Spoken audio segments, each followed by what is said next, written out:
Hello, everyone. If you've watched the Zebrafi remote guided selling overview, and if you've watched the Zebra scoring and or the voice of the customer case studies, you know that we talk about ultimately driving towards a business case. Virtually every major purchase, every B2B complex sale would benefit from financial justification, particularly when you're trying to get the project approved and you're trying to negotiate with procurement. I'm going to share with you how the Zebrafy selling system creates a business case that will support a buying cycle. A buying cycle is a little bit different than a sales cycle. A buying cycle is one where the prospect is in charge. Prospects want to be found, or excuse me, prospects don't want to be found. They want to find you. And when they do, they expect you to be very ready.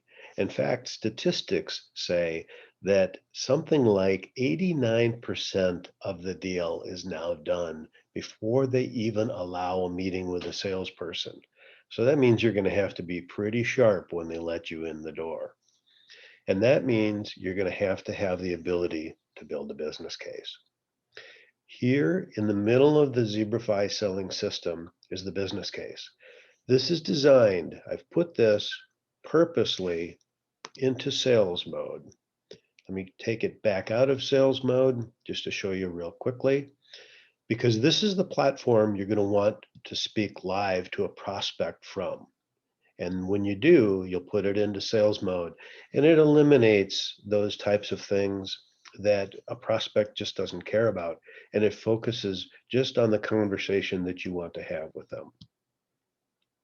When we click on the business case button, what it does is it pulls up the specific value claims from our value proposition. And if you've watched the voice of the customer video, you know that all of these value claims came from customers, not from marketing, not from salespeople, but they actually come from your customers. Now, these happen to be our value drivers. We help you figure out yours. The larger ones are where I like to go when I'm first talking with a prospect. When you open this, you'll see where this $738,000 comes from. You'll see the assumptions that were used. You'll see the number of years that we're projecting for this particular business case. These things can be turned on and off. This is the voice of the customer proof that I spoke about a moment ago. Now, here's some additional magic associated with the business case. A business case isn't real for a prospect until they've collaboratively verified it with you. And part of that process is determining how well they've solved the value or the business problem that you're talking about already without your solution. We call this determining the size of the gap. Every company, for example, this claim is larger deals. Virtually every one of our customers have put tools in place, CRM in place, maybe marketing automation in an attempt to identify, find, and close larger deals. So they've solved some of these problems at least part way. So how big is that gap? When you develop a best practice question, which is what this is and what we do for you relative to your value drivers, you then score this collaboratively with the prospect. It allows them to gauge how well can they make this statement. You read one and you read two and you ask them to score this from 0 to 100. And that score then adjusts the value benefit over here. And we then say it's verified. For example, this one says it's 40%. And then we capture, when we have the conversation around it, everything that the prospect said about that once you ask them to score it. Now, maybe you challenge them and you question whether or not they're really at 40% because you've done deep discovery and you know that they need some additional tools. Well, watch how this number changes when we verify it with the prospect. We're going to actually accept that as true. And this number now becomes a verified larger deals number. And it's reflected in our columns over here in the business case graphic. Each of the value drivers lines up underneath pillars that identify the type of value claim that we're making. So this is profit from additional revenue. This is cost optimization or reduction, and this is productivity improvements.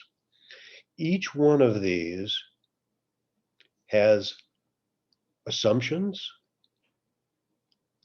proof from the customer, and then best practice statements that you collaboratively agree on and verify.